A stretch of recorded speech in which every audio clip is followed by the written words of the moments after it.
नमस्कार, हमारे चैनल में आपका स्वागत है। मैं हूं रामचंद्र मौर्य।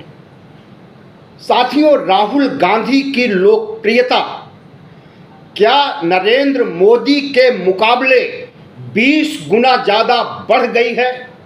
राहुल गांधी एक कद्दावर नेता के रूप में, विपक्ष के नेता के रूप में पदयात्रा कर चुके राष्ट्र नायक के रूप में क्या राहुल गांधी इतना कद्दावर नेता हो गए हैं कि वह नरेंद्र मोदी को पीछे छोड़ चुके हैं और उनकी लोकप्रियता दिन दूनी रात चौगुनी बढ़ती जा रही है।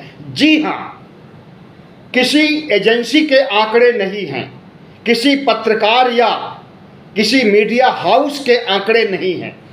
ये सरकारी आंकड़े बता रहे हैं कि नरेंद्र मोदी की अपेक्षा राहुल गांधी ज़्यादा लोकप्रिय हो गए हैं। अभी आपने देखा, संसद में राष्ट्रपति के अभिभाषण का जवाब दिया जा रहा था।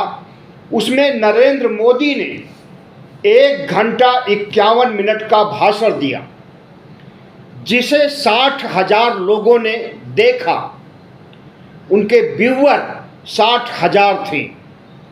दूसरा भाषण नरेंद्र मोदी का लोकसभा में 1 घंटा 15 मिनट का, इसे 80,000 लोगों ने देखा। राज्यसभा में प्रधानमंत्री का 1 घंटे 51 मिनट का भाषण 57,000 लोगों ने देखा। 1 लाख तक भी एक भाषण को देखने वाले लोग नहीं थे। राहुल गांधी ने जो लोकसभा में भाषण दिया था, जिसमें उन्होंने शिव की प्रतिमा को सामने रख करके प्रधानमंत्री नरेंद्र मोदी, आरएसएस और बीजेपी के हिंदुत्व पर कटाक्ष किया था और कहा था कि तुम हिंदू नहीं हो, तुम हिंदू हो ही नहीं सकते हो। और उसके बाद हिंदू कौन है इसे परिभाषित भी किया। तमाम देवी देवताओं के माध्यम से डरो मत, डराओ मत, नफरत मत फैलाओ, तमाम बातें कह करके राहुल गांधी ने जिस तरह से नरेंद्र मोदी और भारतीय जनता पार्टी को घेरा, उससे बौखला करके नरेंद्र मोदी ने कांग्रेस, भारतीय जनता पार्टी के लोगों को उकसाया और उन्होंने जा करके गुजरात कांग्रेस के कार्यालय पर हमला किया, तोड़ फोड़ किया। आज राहुल गांधी गुजरात में थे। उन्होंने गुजरात में अपने कार्यकर्ताओं को और गुजरात के लोगों को संबोधित करते हुए कहा कि मैंने असलियत बताई कि हिंदू कौन है। नरेंद्र मोदी हिंदू नहीं हो सकते, जो कि हिंदुत्व को सिर्फ चुनाव का जरिया बनाते हैं। आरएसएस हिंदू नहीं हो सकता, क्योंकि वह सांस्कृतिक राष्ट्रवाद के नाम पर हिंदू राष्ट्र बना करके इस देश को धर्मनिरपेक्षता से, संविधान से महरूम करना चाहता है। भारतीय जनता पार्टी हिंदू नहीं हो सकती, क्योंकि वह चुनाव में हिंदुत्व का इस्तेमाल करती है। यहाँ तक कि रामलला और भगवान राम का भी इस्तेमाल करती है। ऐसे लोग नफरतबाज होते हैं, नफरत फैलाते हैं, डराते हैं और डर के माध्यम से अपने उद्देश्य तक पहुंचते हैं।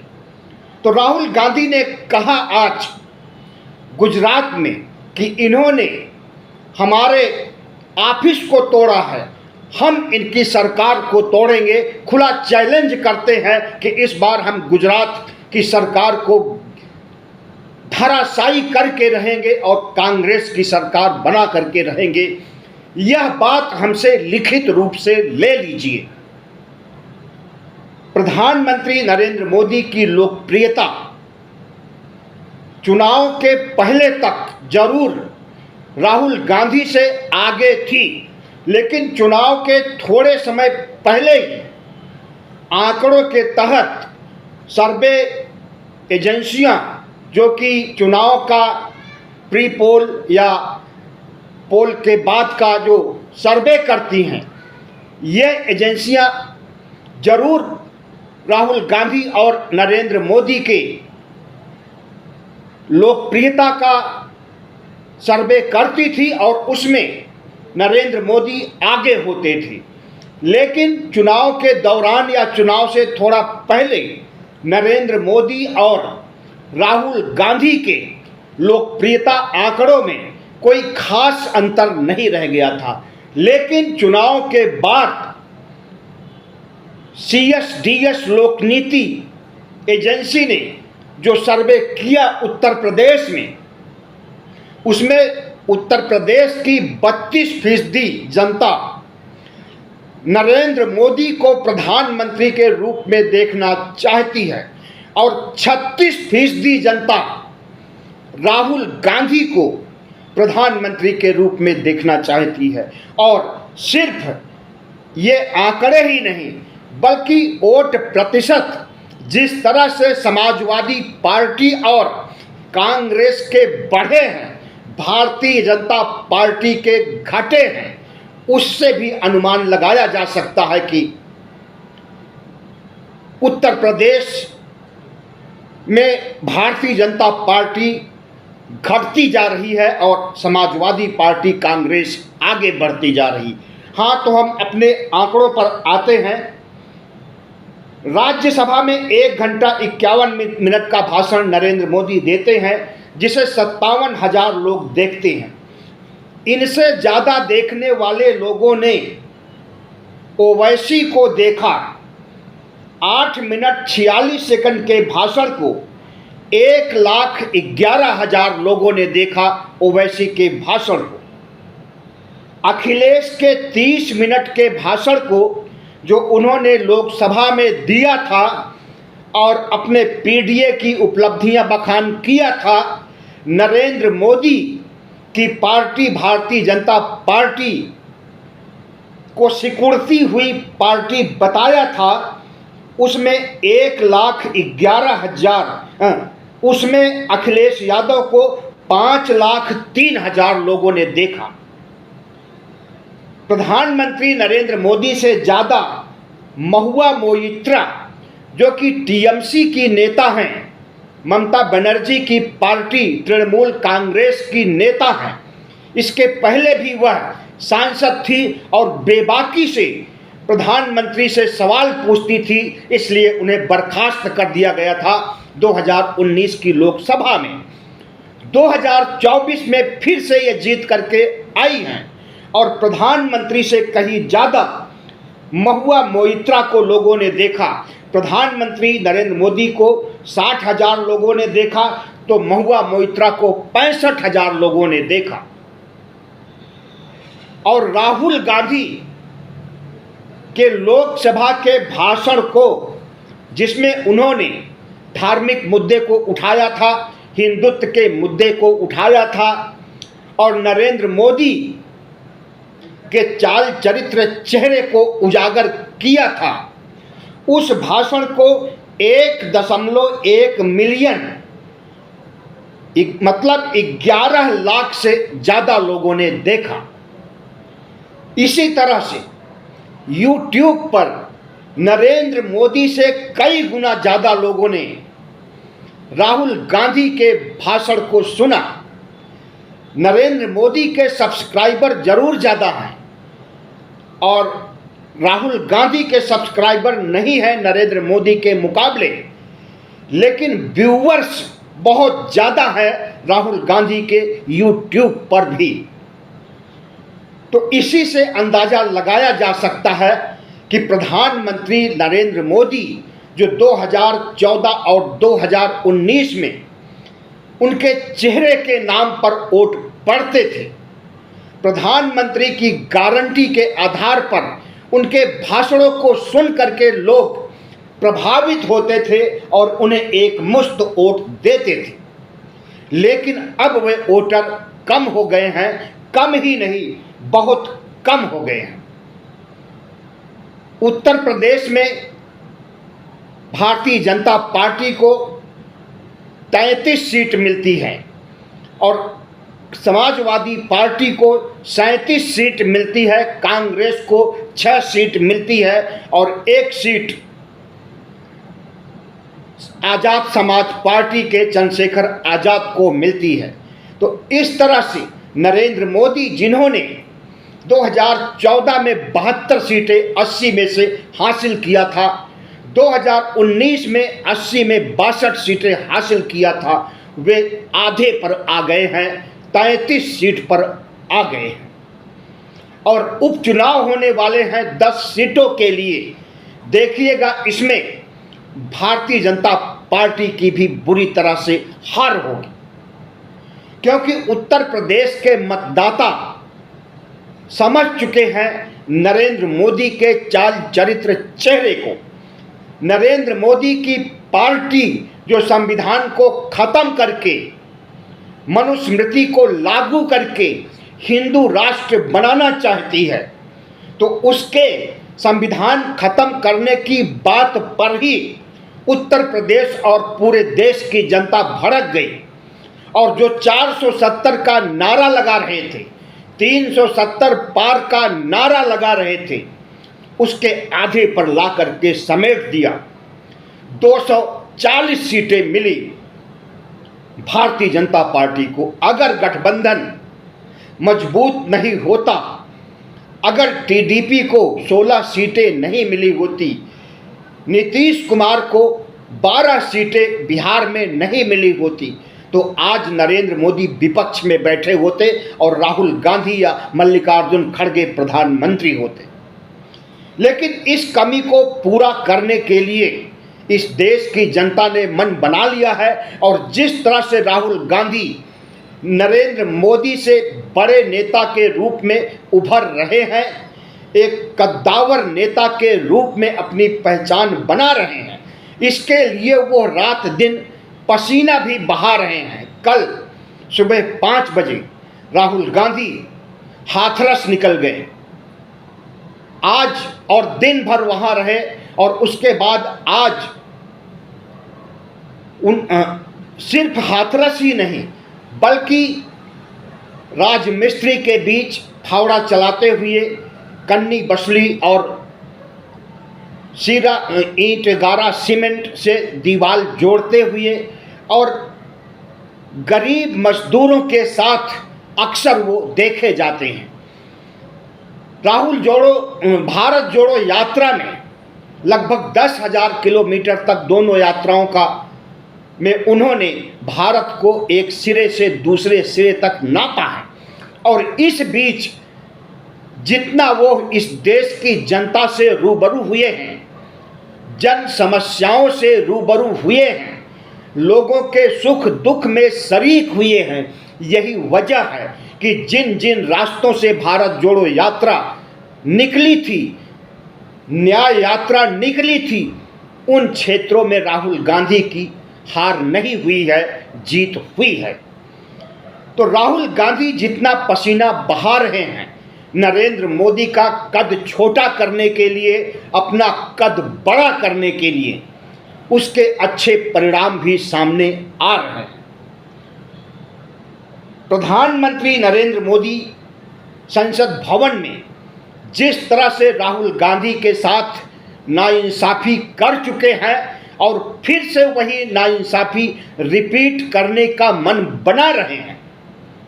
आपको पता है कि गुजरात के लोअर कोर्ट और हाई कोर्ट ने प्रधानमंत्री नरेंद्र मोदी को चोर बोलने के मामले में ओबीसी के ऊपर इस चोर की प्रक्रिया को पार्टी ले गई और कहा कि ओबीसी का अपमान किया है, नरेंद्र मोदी अपने को ओबीसी कहते हैं।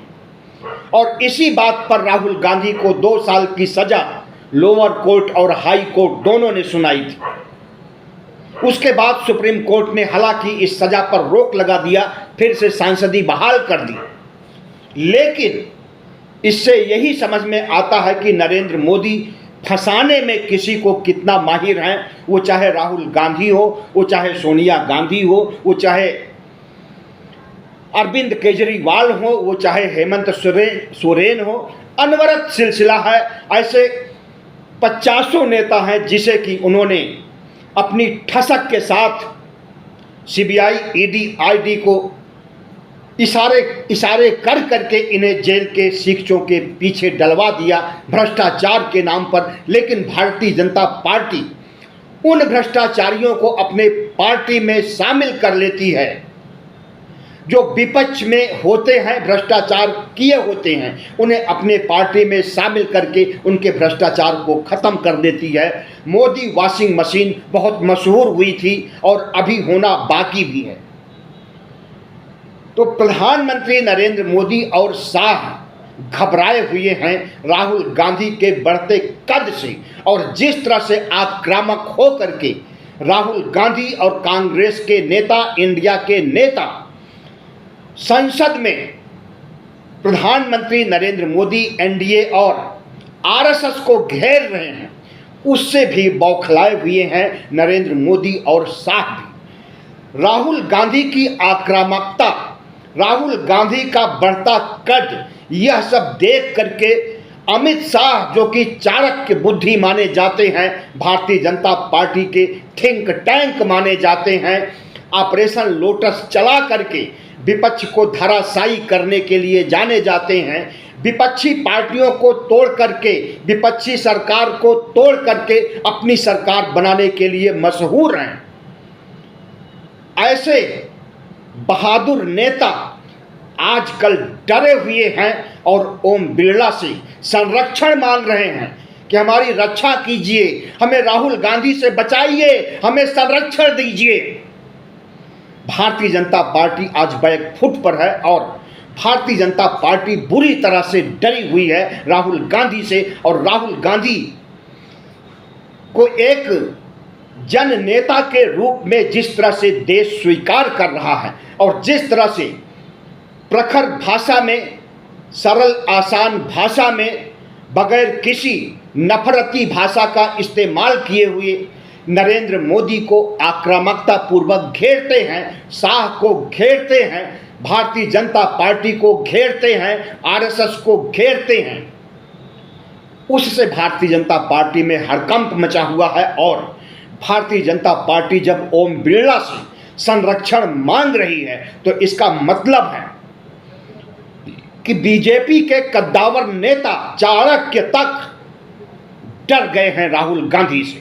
और वही राहुल गांधी जिन राहुल गांधी को कभी भारतीय जनता पार्टी के लोग, भारतीय जनता पार्टी का IT cell, Bharatiya Janata party के कार्यकर्ता, यूं कहें पूरा भगवा गैंग राहुल गांधी को पप्पू कहता था और पप्पू बनाने के लिए हजारों करोड़ रुपए भी खर्च किया था राहुल गांधी की छवि को बिगाड़ने के लिए और अपनी छवि को बढ़ाने के लिए। लेकिन आज भारतीय जनता पार्टी के किसी नेता की हिम्मत नहीं है, इतना डरे हुए हैं कि वह राहुल गांधी को पप्पू कहने की स्थिति में नहीं है। जिस तरह से राहुल गांधी ने संविधान के मुद्दे पर भारतीय जनता पार्टी को घेरा है और उन्हीं के पार्टी के नेताओं ने जिस तरह से 400 पार की बात कह करके संविधान को खत्म करने की बात को कहा था, ध्यान रहे इस बात को राहुल गांधी ने या इंडिया के किसी नेता ने नहीं कहा कि भारतीय जनता पार्टी संविधान विरोधी है, संविधान को खत्म कर देगी।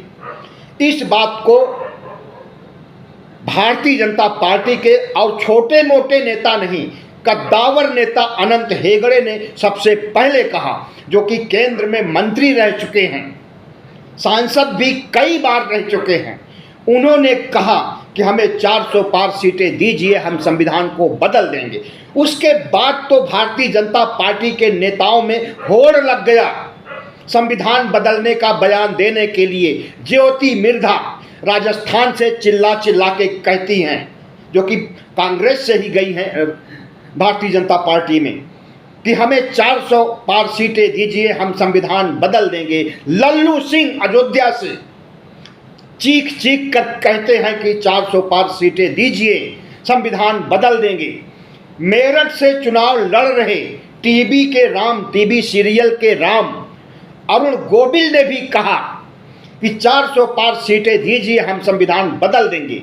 तो संविधान को बदलने की बात विपक्ष ने नहीं कहा था, और आज भारतीय जनता पार्टी और आरएसएस के लोग राहुल गांधी को बदनाम कर रहे हैं कि संविधान बदलने की बात कह करके पिछड़ों और दलितों का एक मुश्त वोट ले लिया। और यह एक झूठ है। भारतीय जनता पार्टी कभी संविधान बदलना ही नहीं चाहती।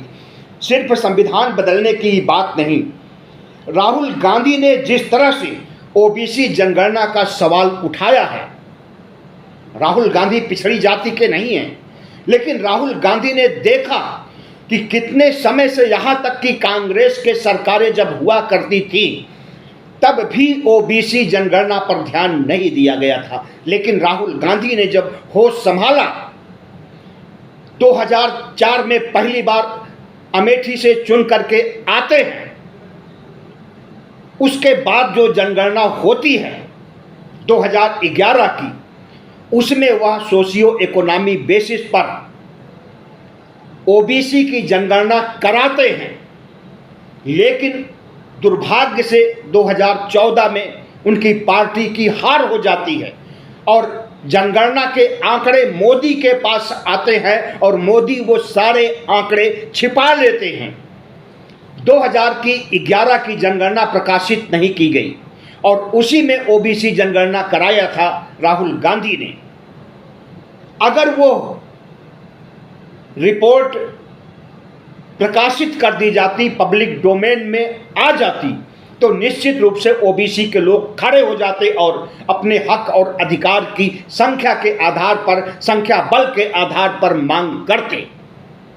इसीलिए नरेंद्र मोदी ने उसे छिपा लिया था। आज राहुल गांधी जिस तरह से ओबीसी की जनगणना, उनके हक अधिकार की बात कर रहे हैं, दलितों आदिवासियों के हक अधिकार की बात कर रहे हैं, जिस तरह से भारतीय जनता पार्टी के लोग आदिवासियों के ऊपर पेशाब करते हैं और उन्हें राष्ट्रपति तो बना देते हैं, लेकिन फिर भी उन्हें अपमानित करते हैं। आपको पता होगा कि रामनाथ कोविंद को अयोध्या में जब मंदिर का शिलान्यास किया जा रहा था तो नहीं बुलाया गया। द्रौपदी मुर्मू को जब मंदिर में प्राण प्रतिष्ठा 22 जनवरी को की जा रही थी तो नहीं बुलाया था।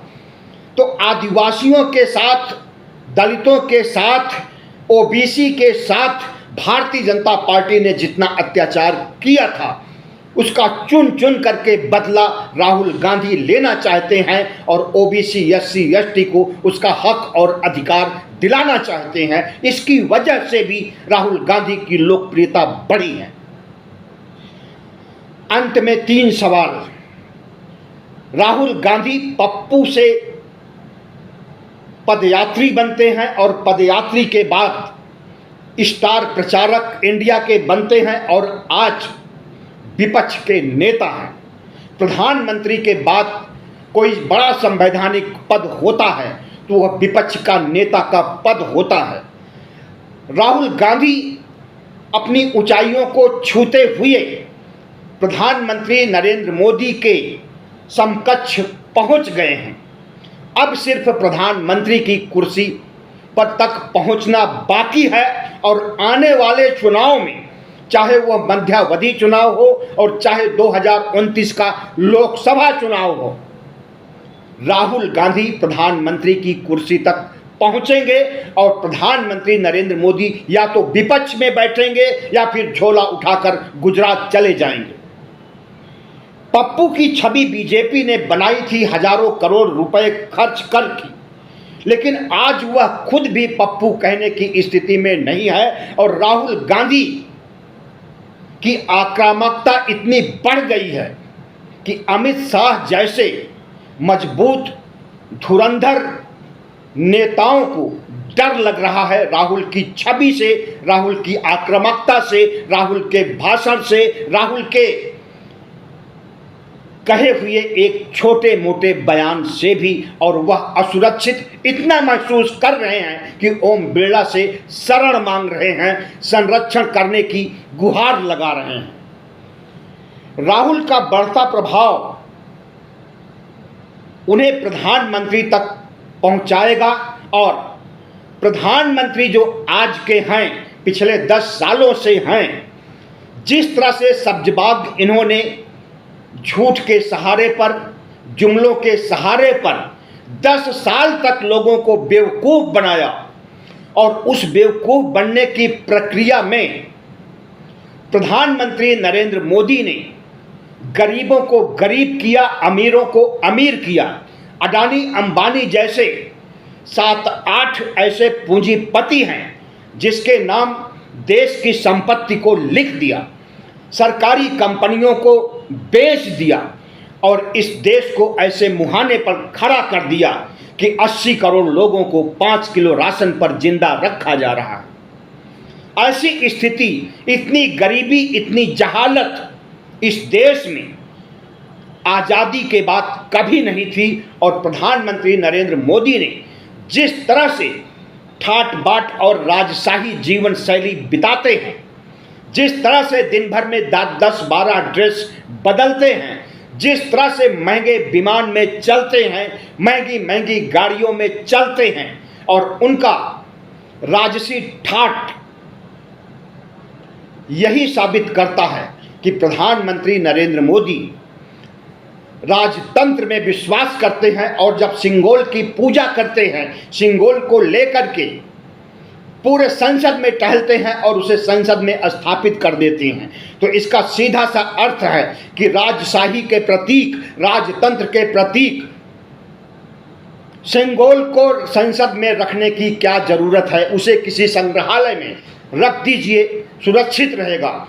लेकिन अगर संसद में रखते हैं तो यही कहा जाएगा कि भारत को लोकतंत्र से राजतंत्र बनाने की प्रक्रिया आप आगे बढ़ाना चाहते हैं, भारत को धर्मनिरपेक्षता से हिंदू राष्ट्र की ओर ले जा करके आरएसएस के एजेंडे को साकार करना चाहते हैं, संविधान को खत्म करना चाहते हैं। तो आज राहुल गांधी जिस तरह से नरेंद्र मोदी को ललकार रहे हैं, बीजेपी डरी हुई है, गृह मंत्री डरे हुए हैं, नरेंद्र मोदी डरे हुए हैं, उससे यही लगता है कि राहुल गांधी का आत्मविश्वास बढ़ गया है, नरेंद्र मोदी का आत्मविश्वास घट गया है। बहुत बहुत धन्यवाद। हमारे चैनल को सब्सक्राइब कीजिएगा, लाइक कीजिएगा और शेयर कीजिएगा।